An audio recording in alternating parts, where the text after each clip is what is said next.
Hello and welcome to another episode of Who Knew in the Moment, the podcast. I'm your host, Phil Friedrich, and today I am honored to have DiAndre Campbell with me.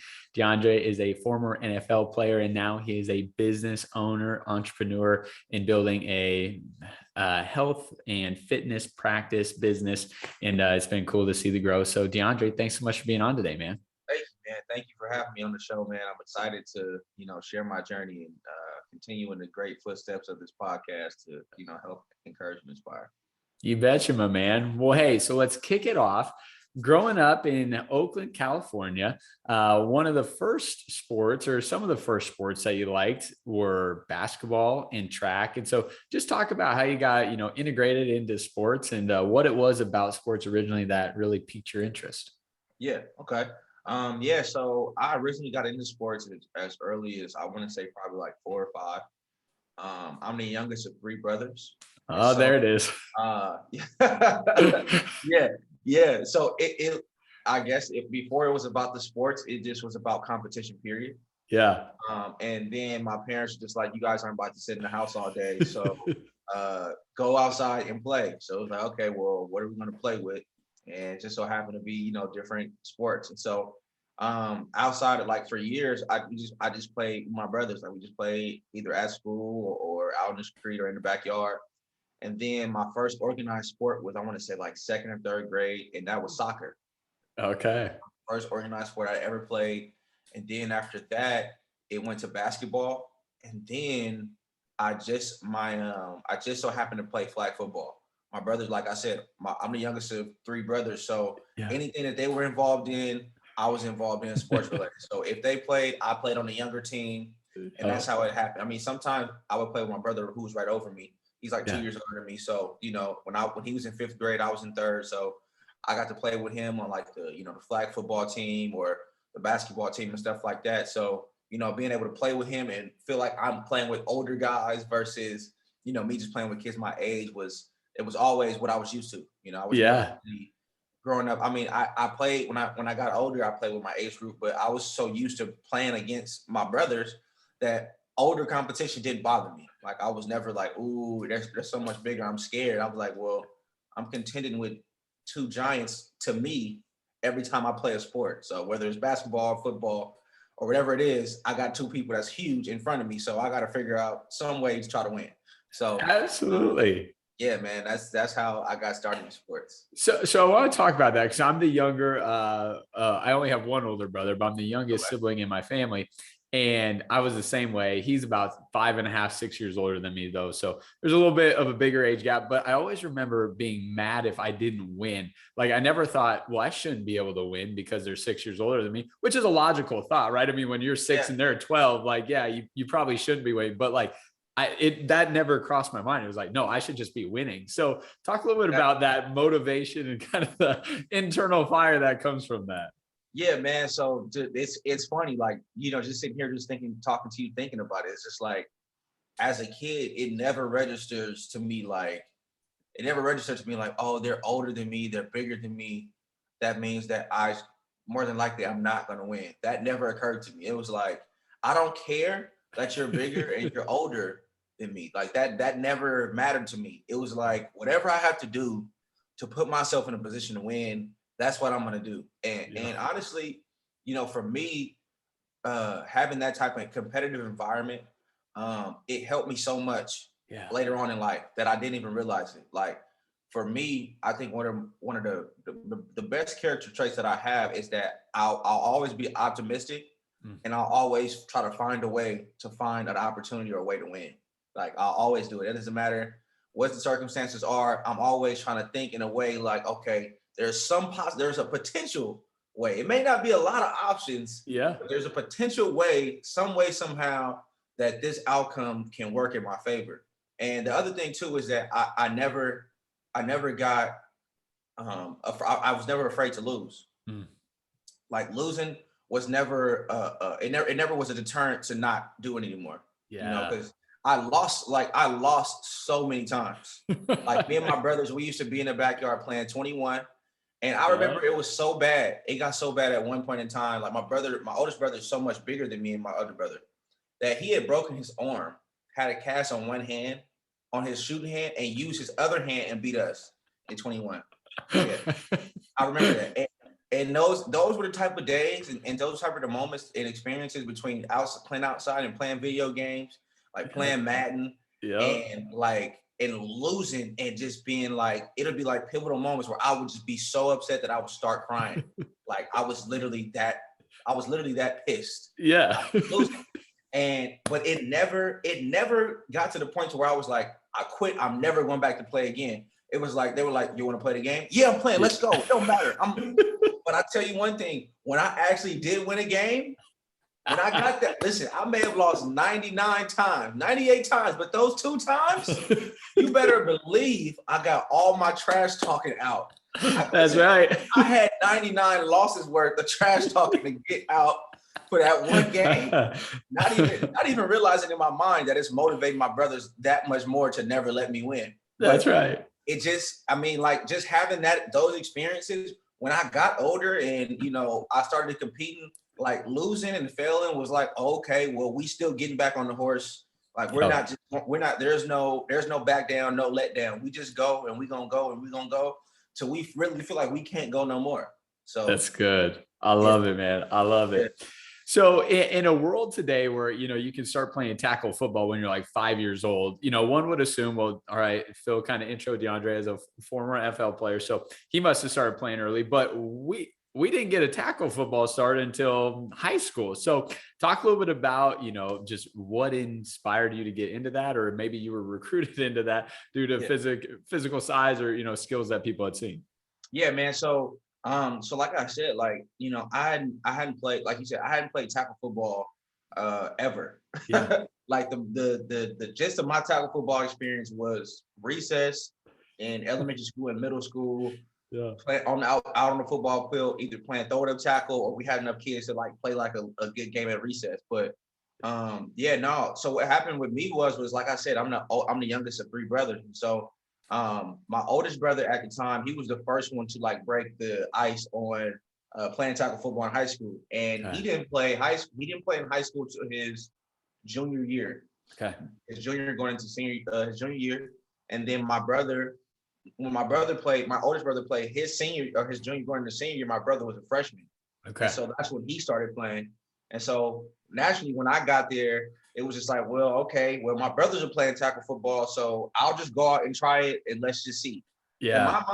In my mind, basketball was the avenue that I was headed down. Like I had played, it's crazy because I had played, like I told you, I only played flag football in elementary school. Well, what happened was there was a coordinator of a rec center that saw me playing a flag football game, and he recruited me to come play for this AAU basketball team. And so I went to tryout. Mind you, he had never seen me play basketball. He'd only seen me play football. And so he had me come to the tryout, and I made the team, and that was the start of like the love of basketball. And so I traveled around AAU playing that all throughout elementary school, middle school, and then got to high school, and it was a totally new world of football. I'm like, I don't know. I've watched it.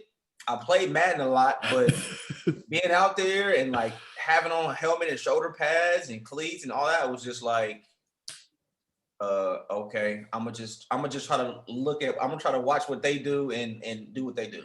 But, yeah, man, it was a completely new world coming into high school with football. Yeah. Now, something that I found interesting in your story is, so Marshon Lynch is a graduate of your high school, and he would put a camp on, and that was one of the, if I understand correctly, one of the first pairs of cleats that you ever got was from that camp. So talk a little bit about that. That's kind of a cool story.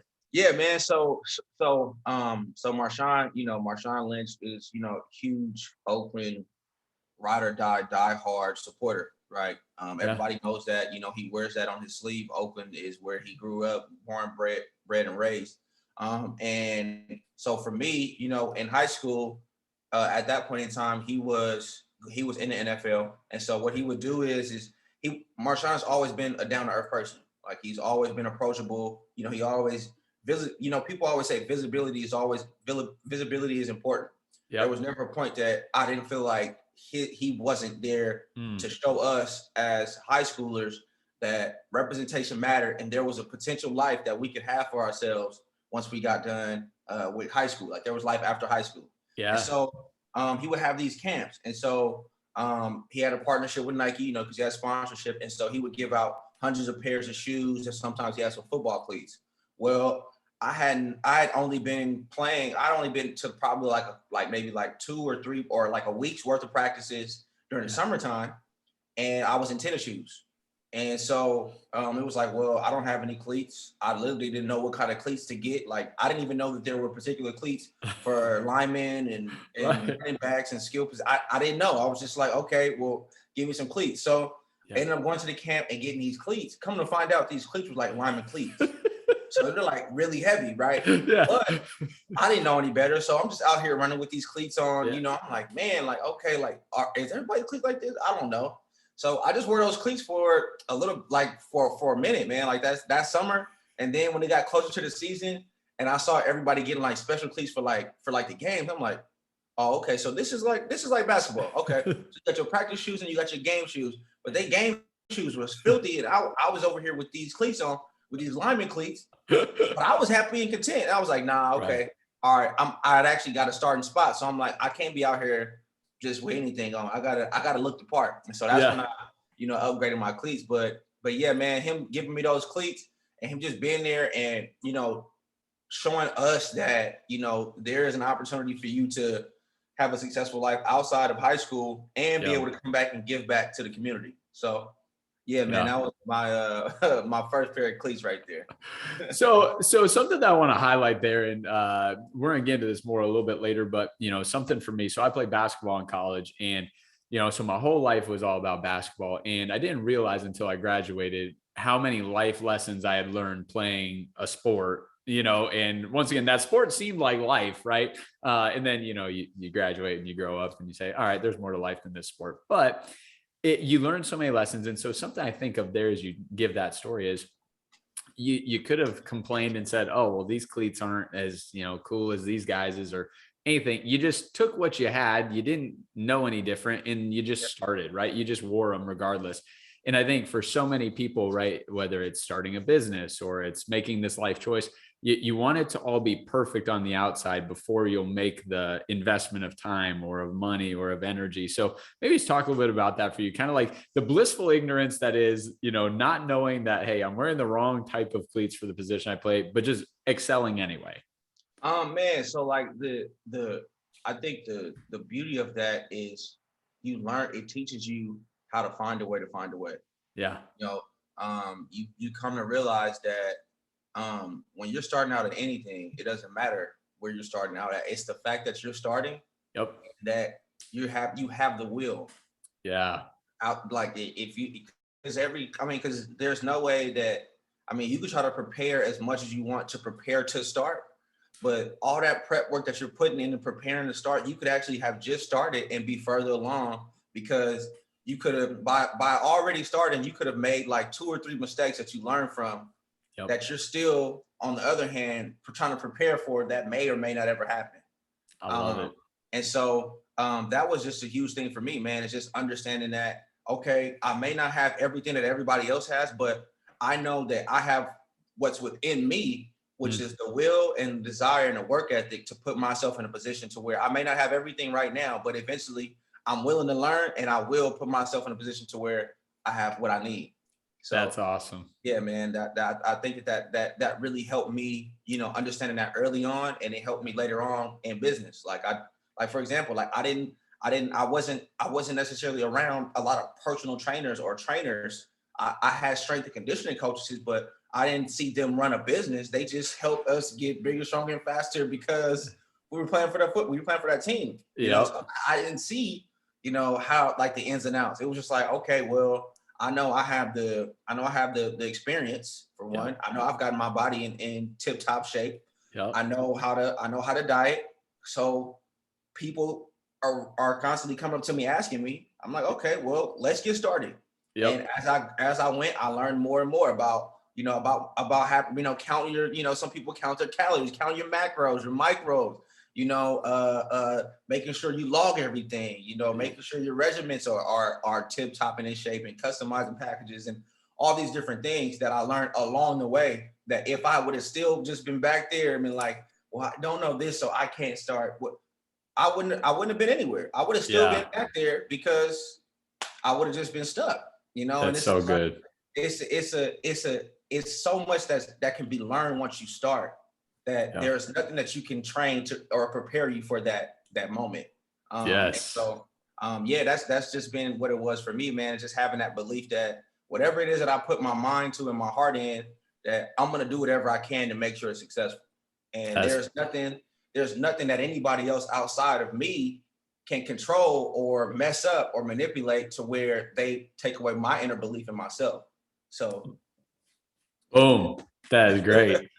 So yeah, as we're going through high school, we start having success on both the offensive and the defensive side yeah. of the ball, which once again in high school isn't necessarily uncommon for certain positions, right? Mhm. But there's a day where you're going to church and a person in the church gives you a newspaper, and this just gets the fire burning. So talk a little bit about that moment. Yeah, man. So I had played my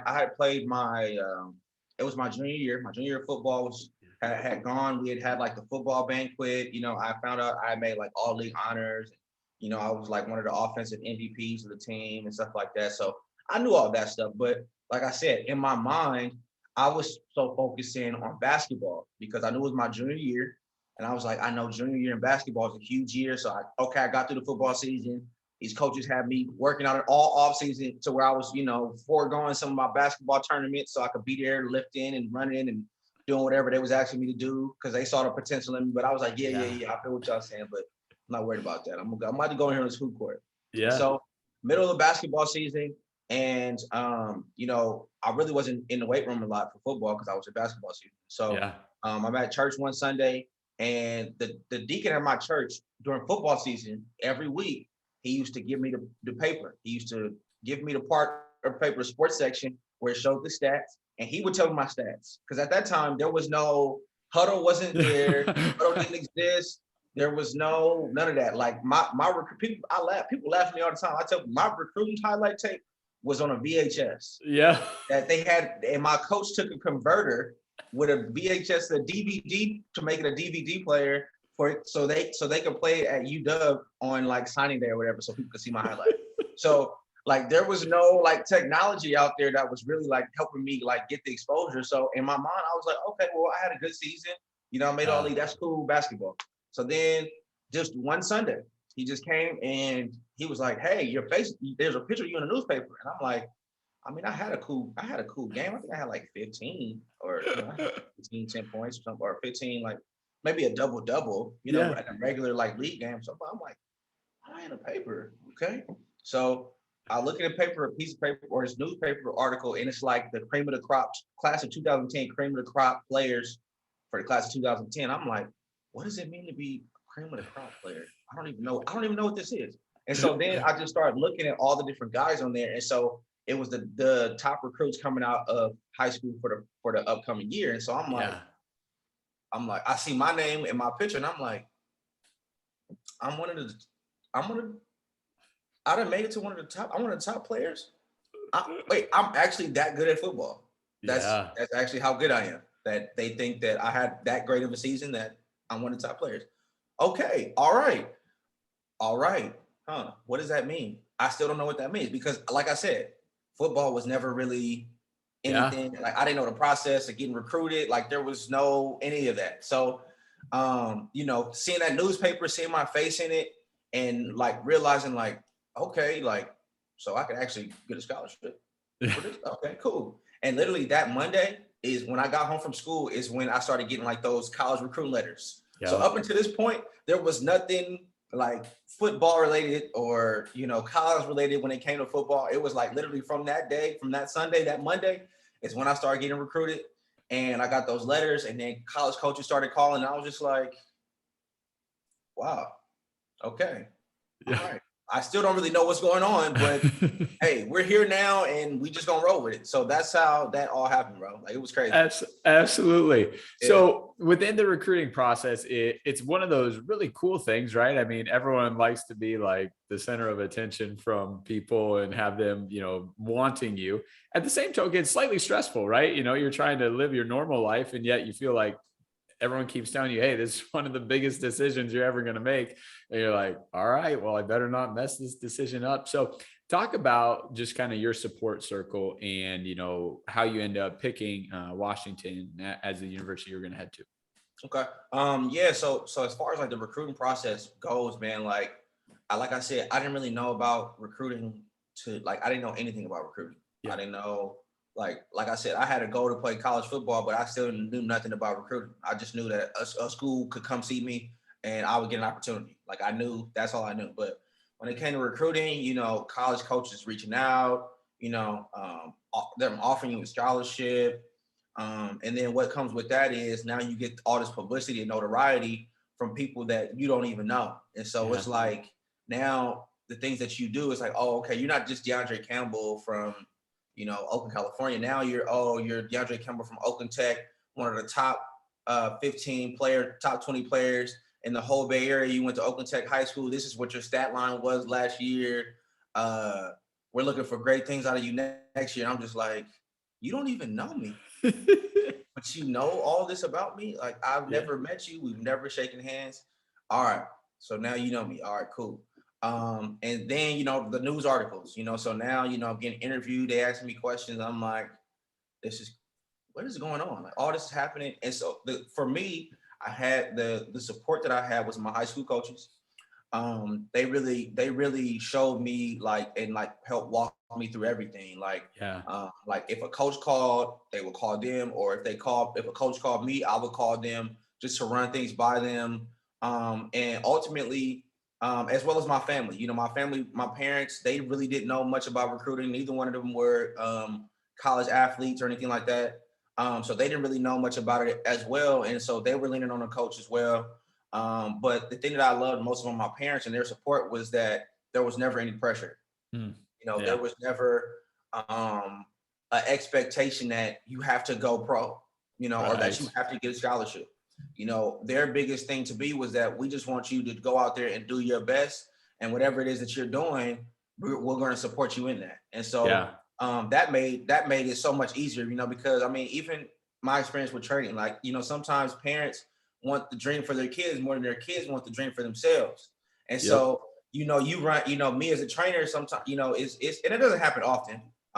But you run like the dichotomy of trying to build a relationship with the player and keep that personable, but also understand that the parents have these goals that they have in mind outside of maybe even the scope of what the kid actually wants. Yeah. And so not having that pressure, definitely helped. And then, my high school coaches were like, I had, at this point in time, I had probably about like 5 or 6 offers, and I go to the weight room. This is going into my senior year. So I'm going into my senior year, and my coaches pull me aside and like, hey man, we all as coaches, we trying to figure out why you haven't committed to University of Washington yet. You got that offer. And I was like, well, I was taking the advice you guys gave me, and you guys told me to just, take all my visits first, because you got 5 visits. Take all 5 visits first and then commit. They were like, yeah, we know we said that, but we don't think you should pass up on this offer. And so I'm like, okay. Well, I'm like, why? Like, what is, because like I said, I don't know much about recruiting.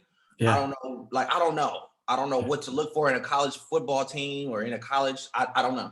And so they tell me, that Steve Sarkisian, he's a new head coach, and he had, he ran a NFL, a pro style offense. So they were like, you run a pro style offense in 4 to 5 years of college. When you get to the NFL, it'll be second nature to you versus those guys who are in spread offenses or whatever type of offenses in college. They have a hard learning curve. It was like an easier learning curve. And then the other thing was that Sarkisian is also a great coach, so he always has great quarterbacks. Yeah. And so I was like, okay. They was like, well, if he's going to have a great quarterback, what do great quarterbacks need? Receivers. That could be you. And I was also in Coach Sark's first recruiting class. So normally when it comes to recruiting, if a coach really likes you, they're going to recruit you in their first recruiting class, because they know to the university, these kids are the ideal image of what they expect the prototype to be for that school moving forward in the future. So the fact that he wanted me there, and then the other thing too was when they called me and offered me, they told me, like you said, like I play both sides of the ball. Yeah. So they didn't know at the time, they recruited me as an athlete because they didn't know if they wanted me to play offense, receiver, if they wanted me to play safety, on defense. And so they were just saying, we just want you, we don't care which side of the ball you're on, we just want you here. Yeah. So, once they told me, once my high school coach was like, yeah, we don't think you should pass that up, it was like, okay, well, I'm listening to y'all. I didn't listen to you guys this entire way, this entire process. I'm not going to shift now. Right. I just, that day, I think after we got done with workouts, I called Coach Sark and I committed. And at that point, I didn't take any other visits. What I did was I verbally committed. But what I did, I told my football coach, I said this, I said, listen, I said, I've trusted you guys this entire way. Yep. And I'm committing to UW. I'm giving them the verbal commitment, but I'm going to take this visit. And if I go out here to Seattle and I don't like it, I'm decommitting. Yeah. That's fine. And so I ended up not even taking my visit until after my senior football season was over. So it was like December 1st, first week of December. Yeah. I came out here for a visit. And when I came out here, man, it was just like, all right, you made the right choice. Yeah. So, yeah, man, I've just been, having that support system definitely helped because, without them, I wouldn't have known what to do. Right. And then also having my parents just be supportive through the whole thing and just, have my back through whatever it was without any like pressure, that also helped. So absolutely. Yeah, man. I love it. So we're in Washington now, we're going to school, and everyone knows there is just a steep learning curve when you go from, grade school to high school to college to pros. It's just the way it is. Kind of like we joked about earlier, when you have older siblings, it's like you get to college, sometimes you're 18 and there's some guys that maybe redshirted a couple of years, transferred a couple of times, and all of a sudden they're 24 and you're like, that's a man and I'm a boy. Like, yeah. I'm still developing here. And so there's a lot of just, growth adaptation, but talk about some of the first moments of, getting the confidence that, hey, I'm going to be able to compete at a high level in college. So I would say for me, that happened. It happened my freshman year. When I came to UW, I was only like 172. Like I wasn't a big receiver. I didn't have a wide frame or anything like that. I was just tall. So there was like I had the frame to be able to get bigger. I just didn't have the weight behind it. Yeah. And that was the other thing too, was growing up, I hardly ever ate 3 meals a day. Like I was so busy that like, even in high school, like my meal, like what I ate was terrible. I think to myself sometimes, I'll just be like, man, like I ate as bad as I ate and I was still out there performing at as high of a level as I was. Like, right. How did I don't even know how I did that. But when I got to college, man, they had like we had to eat healthier meals. And so, started eating the healthier meals and eating 3 times a day and then having snacks in between, I started to get bigger. And so, what I think one of the pivotal moments that, for me was like, okay, I can be here was during training camp. And although like the learning curve of the plays was hard, like that was like the hardest part. Like I told you before, my competitive drive has always been there. So whether I know exactly what I'm doing or not, if I'm losing, I'm gonna figure it out. Yeah. And so it was just like, it was in that first training camp, like it'd be like some random days, I would just make a big play. And it was just like, I'm going up against these guys that are juniors and I'm only a freshman. They've been lifting, they can lift a lot more than me, but somehow, some way I'm able to go out here and make a play.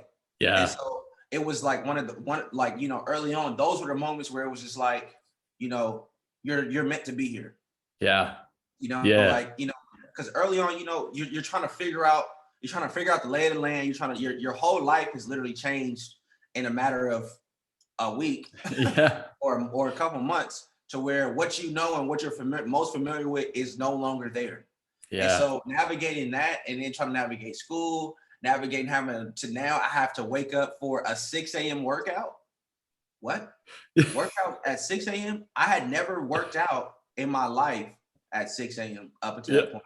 Yeah. I only worked out after school. Morning lifts were far. I didn't even know what that was. Right. And so, adjusting to all of that and then trying to, get this playbook, get this regiment down, get this routine, but still being able to find those, and with all that like pressure of, you know, it all being new, still trying to get the playbook, but and not be overly stressed, find, you know, opportunities through training camp to keep me motivated and make me feel like I belong. Like those were like pivotal moments, because it was like, okay, it may be tough right now, but just keep going. The more comfortable you get, I know your feet are your legs are shaking right now, but you get your feet under you. Yep. You're gonna be a problem. And so once I started, you know, to get more acclimated and getting a better feel, it was just like, okay, now we're here. And the beauty of it was that worked out for me was, like I said, I had those, you know, those moments where it showed me that I could be there. I just didn't have them consistently enough for the coaching staff. So they ended up redshirting me, which at that point in time I was pissed about. Yeah. But I look back on it, it was a blessing in disguise, because it gave me a full year. Yep. And a full season, just go through the season, see how the season was going to go, get used to, you know, having to go to class, to go to workouts, to go from you know, to games. When you missing class, you got to make up class, and, you know, just getting familiar with the lay of the land. That helped me so much that by the time the season was over, I was already ready. When the season was over, I told myself, okay, you're done redshirting, clock is ticking. Go. You know, but if I hadn't had that redshirt year, I think it probably would have held me back. It would have held me back trying to balance everything, you know. So not having to worry about games, that helped me so much. It helped me so much. Absolutely. So while you're there, a teammate of yours and a locker mate or locker neighbor ends up getting to go to the NFL. And this is a moment for you where you're like, that could be something that can happen for me. So talk a little bit about that, and, you know, the power of seeing it happen for someone else, and then the confidence that that can give you seeing someone do it first. Yeah. So, in college, you know, I mean, even coming to college, my main focus was to get a degree. Because like I said, I wasn't necessarily familiar with football to the extent to where it was just like, you know, like a lot of people was like, this is my childhood dream. I've been playing since I was 5 years old. You know, they got all these old videos of them, you know, where you could barely see the footage because it's so blurry. Of them as a kid, you know, throwing the ball back and forth between them and their dad. And that's not in my story at all. So I knew that the biggest thing that my coaches even talked to me about in high school was, listen, this is a way for your parents not to have to pay for you to go to school, and you go to school for free. And I was just like, free? Okay. Well, I'm the youngest, so I saw my oldest brother. He went to community college. I saw what he had to pay for that. And then my brother right over me, he was extremely smart. He had like a 4.2. He'd only had like 2 or 3 B's in his life up until he graduated high school, and it got on my nerves because I'm trying to compete with him. And But anyways, so I didn't really know anything other than like, okay, I'm going out here to get this football. I'm going out here to get a scholarship to pay for school, to get these degrees, because people could try to take whatever they want away from you, but they can't take away this degree. That's what my high school coaches told me. So I was like, okay, well, I'm going here to get the degree. So, but I just knew that football was a way for me to get the degree. Well, I was never not a hard worker. So I knew how to work hard. I knew how to be coachable. You know, I knew all those things. And so, like I said, I had just got done redshirting. So it was just like, okay, you know, I had my redshirt season, my redshirt freshman year, and I had seen that Jermaine Kearse got picked up by the Seahawks. And I'm like, and so he gets picked up. And so like Jermaine's out there doing his thing. And I'm like, I was just in the locker room with Jermaine. Like, I've been, he's been my locker mate, or like 2 lockers down every day. I've worked out with him. We've sat in meetings. We've been on trips, all of this. And I know how hard he works because I've trained with him. Yeah. This is what it took for him to get there. And now he's out there killing it like that. Like, in my mind, it was just like the NFL went. So like if the NFL in my mind was here in that moment, it went to here. Right. Yeah. Just like literally I could almost reach out. It was like, if you could almost reach out and touch something, that's what went off in my mind. It was like that slow of me just want to reach for the NFL. And it was just like, bro, you're not that far away from the opportunity to be able to do that if you continue to work hard. Yes. Like it's right there, Yep. and you can do it. You just got to believe and put the work in. And that gave me another level of motivation, man, because it was just like, your dreams aren't as far away as you think they are. Sometimes you put the limit on yourself to think like, it's not tangible, when in actuality, you've been putting in the work to make it happen and didn't even know it. And so once I saw that, it was just like, all right, listen, you got 3 more years. Yep. And then your opportunity to go make that same thing happen is going to be here. What are we going to do between now and 3 years from now? Yeah. And so once I saw that, it was just like, oh, okay, bet. All right, I know what to do. Let's just put the work in, because I've seen him do it. Yes. And that's the thing too. It was just like, when you see somebody reach a level of success, Yep. right? And you know what it took behind the scenes. Once they get to that level, it's like, I saw the blueprint. Right. I saw the blueprint. I saw the blueprint on how they get there, on how they got there. If I do the same thing, I know exactly how to get there. Yeah. And once it's like, oh, bam, it ain't as hard as I thought it was. Right. So it's like, once I realized, okay, this is more tangible and realistic than I thought it was like, oh, okay, we got this.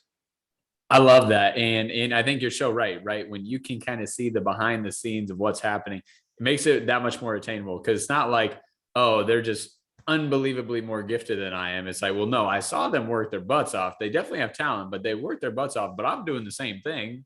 Right. I love right, it, man. Yeah, no, and it was just like, okay, well, now we know what we got to do to get to that level, because I knew his talent level. Yeah. I knew where he had gotten to. So it was just like, okay, I'm right behind him. Like Jermaine was literally the receiver that was right in front of me. Yeah. Like on the depth chart. So it was like, I know this guy. Like, because we would just compete with each other. And I'm trying to figure out how I could take his spot to get on the field. Now he's in the NFL. Okay, all right, we're not that far. Like it's out there. We just got to put the work in to get ourselves physically in shape and mentally ready to lock in and go out there and excel on the field. So that's so good. Yeah. So as your career is progressing, time at Washington is coming to an end, and that means that that next phase, that NFL is what's happening next. And so there's pro days, there's combines, there's ways to just show off the number side of what maybe you can't just see on a football field. Yeah. And talk about going through the process and then draft day and the subsequent hours and days thereafter.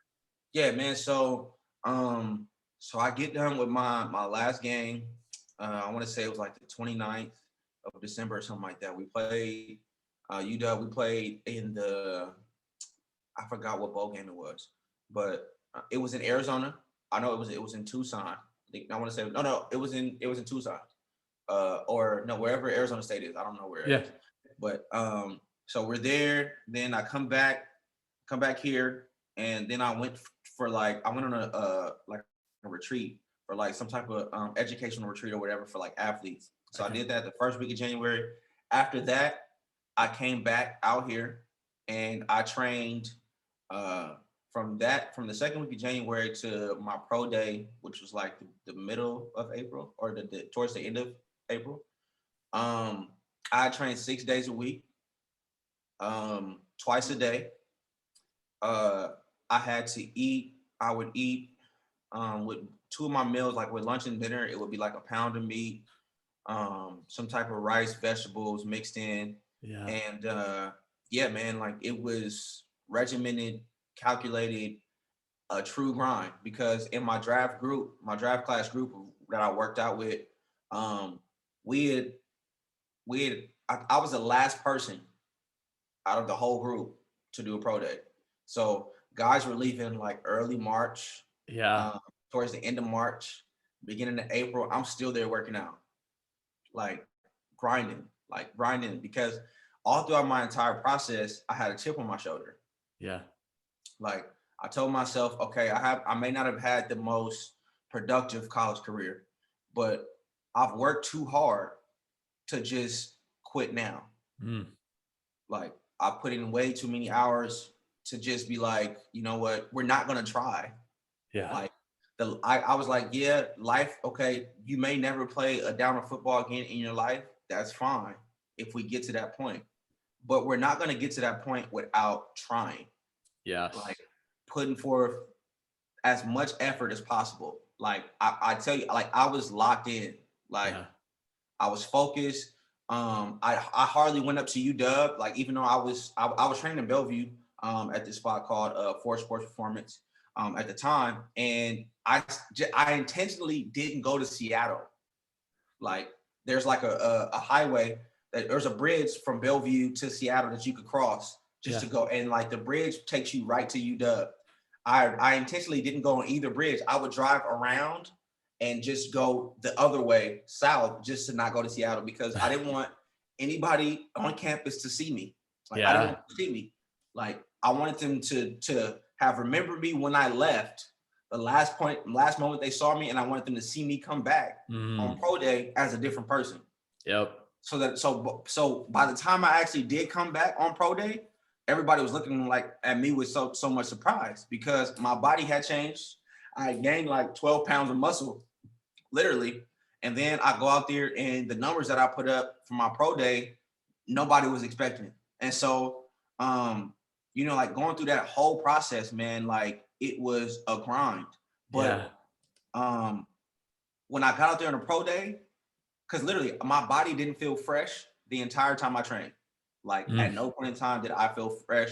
And they said that was a part of the reasoning. Like you're not gonna feel fresh until it's time to get out there and run. And so when I got out there and ran and like I did like the jumps and stuff, I was like, what? Like I'm able to do this? Yeah. Because I didn't know. Like I didn't feel good enough to be able to do this. Like all my numbers, my times were slow. I wasn't jumping high or anything like that. And it wasn't, and I was down on myself, but it wasn't until my trainer was like, hey, you're not fresh. Like you've been grinding this whole time. Wait till it's time to get towards pro day. We're gonna start dialing it back a little bit. We're gonna get you back fresh. So by the time my pro day came and I was fresh and I was surprising myself, but I had that confidence because I knew I had grinded my butt off 6 days a week, twice a day, and I had this strict meal plan to get me cut up and ready to go. Yes. And so, going out there and killing a pro day, being like the surprise of pro day, then going to I did since I'm from Oakland, they let me go back to Oakland, and I did the local day, which is like they bring like college athletes from whatever state you're from, whatever city you're from. Yeah. If they have an NFL team, then you can come do a private workout. So I did that for the Raiders first, and I did it for the 49ers. And then I came back to Seattle, and I did the one for the Seahawks. And so all that was leading up to the draft. And then for the draft, I actually went back home. And at that time, well, still to this day, I grew up in a mixed household as far as Raiders and 49ers. People you grew up a Raiders fan and 49ers fan. Well, I grew up a Raiders fan, but my grandfather was one of my favorite people in the world, like one of my heroes. Yeah. His favorite team was the 49ers. And so I went back home, and when I went back home to watch the draft, I mean, I knew I wasn't going to be like a day one pick. I mean, I believe in myself, but I wasn't being dumb about it. Like I was being realistic. Yeah. It was a long shot of me getting drafted, but I still believe that I was going to get the opportunity. So I chose to sit alone on the last day of the draft. I chose to sit alone in the room and by myself, and I sat in my grandfather's chair. And so I got the call from the 49ers while I was sitting in my grandfather's chair. They were like, hey, man, we don't know if we're going to pick you with this last pick in the draft or not, but we want to bring you in. For off-season training. And I was like, okay. So I called my agent right after that, and he said, yeah, we have them circle as one of the teams that you want to go to. And so then he called them back, and I signed. Yes. And it was funny because as soon as I got off the phone, my family was on the other side of the door. They bombarded the door because I was upstairs, so they were downstairs. So they heard me talking or whatever, but they were behind. They was creeping the door like. I was like, come in. They called. But yeah, man, that moment was like to have that moment. It was important for me to have that moment by myself because I was like, if I don't get the call, I'll be able to have this moment that I didn't get the call. Yep. But if I did get the call, I was still gonna have this moment either way that I had worked my butt off to this moment, and that I could walk away from it with my head held high. Because that was the reason I had started that process back the second week of January, was because I wasn't going to let the opportunity that I had worked so hard for and that seemed so close within reach just not do it at all. I had opportunities to get a corporate job. I literally had the job offers ready to go that first week in January, but I had hired an agent, and the agent was like, "No, you're not doing that.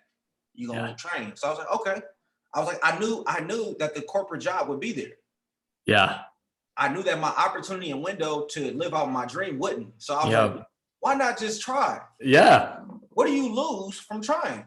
I love it. You know what I'm saying? And the craziest part is I didn't lose anything from trying, but I gained everything from the process. Yep. Like the process that I went through to get my body in tip-top shape, the fact that I stayed away from, the people on campus, the fact that I had to eat what I had to eat, the fact that even when I didn't want to work out, I had to work out. I had to take these supplements. I had to take the protein powder. All that it made sense. It was for that moment, but if I had made up in my mind the beginning of January that I wasn't going to do anything at all, and I was just going to just let it go, I would have never been better for it. That's so good, man. That's so good. Yeah, so over the next 2 years, you're with the Niners. Then after those 2 years, you end up transitioning to the Winnipeg Blue Bombers. Mm-hmm. So talk about as football kind of comes to an end for you in regards to playing, right? It doesn't have to end, but there's that thing where you say, even though I didn't play my first tackle game until freshman year of high school, I mean, that's still like an 11-year time frame where football was kind of like the biggest thing in your life. So talk a little bit about the process of working through that and, just being like, all right, DiAndre is more than just a football player, right? I'm not defined by football, that even though that's a part of me. Yeah, man. So for me, man, like I would say I've been blessed and I've been fortunate enough to always have people in my corner that saw the potential in me. And the other thing and then once athletics became a part of me, like the part of my identity and my makeup, I still had those people in my corner that believed in me before I had sports. So they saw the nature of who I was outside of the game of football. And so I had people that, imparted wisdom and encouragement on me, that I was more than an athlete. And I embodied that in myself in college because I knew that there was the stigma that, as a Black athlete, you're going to come to college and, they're going to have somebody taking your test for you. Or, the tutors are going to be doing your homework and, the teachers are going to just be letting you pass. And, now you got a stigma about you. You got a stigma around you from your classmates because they think that, you're getting everything handed to you on a silver platter. And then you got the teachers because they think that everybody adores you. They don't really want to help you. So it's like, you got to battle with that. Right. And you still got to go to class and you still got to do your stuff. And so I didn't buy into that. Like, I didn't buy into that notion. Like I was like, no, I'm here to get an education. So I'm going to take it seriously. And so I took it seriously. And so, I ended up majoring in political science. They didn't even want me to do that. Like, it was like, well, that's going to be the more challenging route because, you're not going to have as much availability to focus or time to focus on football. And I was like, listen, I'll make time. Like, I'll figure it out. Like, you're not just going to regiment me. Like, I'm going to take this opportunity, like this full advantage of this opportunity, because I told you my initial thought process was I'm coming here to get this degree. Right. Like football is cool, but I'm coming here to get this degree. So I just took that same philosophy and I applied it to that, you know what I'm saying? And so I was always knew I was more than an athlete. Like I would go to like the career fairs and stuff like that just to see what type of options and opportunities there were outside of football because I always knew that football would come to an end. Like there was no point in time where I was completely bought into football and I didn't think that it was coming to an end. I always knew that. And it was just like, okay, well, you got to figure out what you want to do outside of that. And so I tampered with that a little bit in college, but I didn't tamper not to the degree I could have, or Yeah. to really know myself outside of football. And so I knew that I was more than an athlete. I just didn't know what that all entailed. And so, going from, just, even in high school, like I said, getting news articles written about you, I started to change, or things started to change for my reality then. And it's almost like you step into like a limelight or like a celebrity status in a way to where your whole life is like on a stage for everybody to see. Yeah. And so everybody started to know me as DeAndre the football player. DeAndre the football player. Oh, what do you do for a living? What do you do for a living? And that was always a topic of discussion. Right. And so it went from that always been a topic of discussion to not being discussed at all. Yep. Like you said, over a decade of that being a part of who you are, and then at a drop of a dime, it's gone just like that. Yeah. And so for me, man, it was crazy. Like I went through an identity crisis. Yeah. Like I definitely went through an identity crisis because, now when people ask me, what do you do? It's like, what do I do? Well, I used to. Yeah. I used to, but what do you do now? And it was just like, okay, how do I pivot my life to make sense now? Yeah. Because it made sense with what I was doing and how I was living, but you're not that anymore. So the next phase of your life, what are you going to do? Who are you going to be? Yeah. And so, man, it was trial and error. Trial and error. I started doing the football training, and that started just randomly. Yeah. Like there was a guy that I was training, one of my training partners at the time. He was like, hey man, I got this training business, I'm helping out receivers. Would you be interested in making some money, on the side? And I was, at that point in time, I wasn't making any money. Yeah. Like football, I got paid, from the 49ers or whatever, but you don't get paid in the off season. So, all I was doing all I was seeing in my bank was withdrawal. I'm like, man, like I just can't just see this just keep going down daily and not making no money coming in. Like we gotta do something. So I told him I would check it out. And so I came to one of his sessions. And after that session, I saw him do his thing or whatever. And he was like, all right, well, I'm about to go to OTAs. Here you go. And so it was like, okay. So I literally just figured it out. Like it was just the nature of me just understanding the game, understanding what a kid needs to be able to do. And then I had he was like probably the third or fourth kid that I trained, and he had never played receiver. And this is why I'm still going through my identity crisis, trying to figure out what I'm going to do. Right. And so we probably train like 3 or 4 sessions, and his dad comes to me after the session is over and is like, hey, I just want you to know, man, you've been like a godsend to my family. And my son, he's doing better. He's doing better at his team's practices. He's, making plays at receiver. His routes are better. He's getting his schoolwork done. He's better at home with his chores and everything. And, we haven't seen this adjustment and change until he started training with you. And so I just want to say thank you for everything that you've done. I really appreciate you, and my son appreciates you as well. And so I'm just being the modest person as I am, I'm just like, thank you. Yeah, no problem, man. Like, no problem. Yeah, it's my pleasure. Cool. Yeah. So I ended up sitting in my car after that session was over for like an hour and a half. And I was just thinking to myself, like, man, like that guy really appreciated what you just did out there. And I'm thinking to myself, I wasn't doing anything spectacular. I'm just going out there training the kid, telling him some stuff, some tips and stuff to help him get better. And then we talk about life, mixing in like a little life lesson here and there. Yeah. And it's really changing his life like that. This may be this potentially could be the next thing that you do. Yeah. With your life. Like this could be what everything, all those different things that you went through up until this point is to help somebody else. And I'm like, we don't know. I don't know about that yet. We're going to see. We're going to see in time, because I was still training. Yeah. So that's how the transition started, man. Like it was like, it literally went from you're done to what am I going to do? Who am I?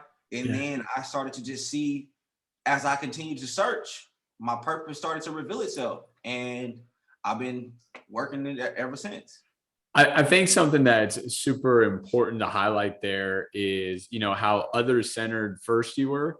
And then because of that, you were fulfilled, right? I think so frequently we're looking to fulfill ourselves that we forget that what we're doing impacts others, and you wind up just searching whatever is important to you, and you're missing all the opportunities along the way because you're so self-centered or self-focused, right? Yeah. No, and for me, man, it helped me. It helped me more than I knew, Yeah. because at that point in time, I just remember the thing that I remember the most about that experience of sitting in the car is how it made me feel. I knew, they had paid me like a little bit of money, whatever it was at the time. But I just remember sitting in that car and like the warmth that I felt, like the affirmation, like the confirmation that I felt, like you're impacting this kid's life. Like it's not just football. Right. Like this goes beyond the football, like the drills, the cones, all of that. Like he's taking what you're saying and he's applying it to his life to make him better so that he can make better choices. So in the future, when he's your age, he'll have remembered the lessons that you taught him. And for me, that was extremely powerful. And I had, it didn't register in my mind up until that point. Because like I said, when he's thanking me, I'm just like, yeah, no problem. Yeah, it's all good. Yeah, nothing. But like realizing that like the same thing that I'm doing for him is to a degree what Marshon did for me. Right. And so now it's like, wow, okay, this is deeper than we expected it to be. But how did it make you feel? And it was just like, I felt that warmth. Yeah. It's like a warmth inside. And it was just like, this is something, this may not make you a whole lot of money, but you'll be fed on the inside to where you'll be at peace. Yep. Because you know that you're walking in your purpose by doing work like this. And so, yeah, man, it's definitely serving, like you said, like thinking outside of myself and being able and like being in service to others has, it's definitely fulfilled me as a person, but it's also turned into success. Yes. So yeah, man, I love it. Yeah. I love it. Well, DiAndre, I want to say thank you so much for sharing your story and all the pivotal moments. I mean, from starting with basketball, getting the opportunity to, play tackle football for the first time in high school, the newspaper, then Washington, the Niners, and then running your business today. I'm super excited to continue to follow your story. And at the end of the day, man, as you continue to grow that, I'm sure we're going to have to do this again in like 3 or 5 years as the business explodes and keeps growing, man. So I want to say thank you again. No problem. Thank you for having me.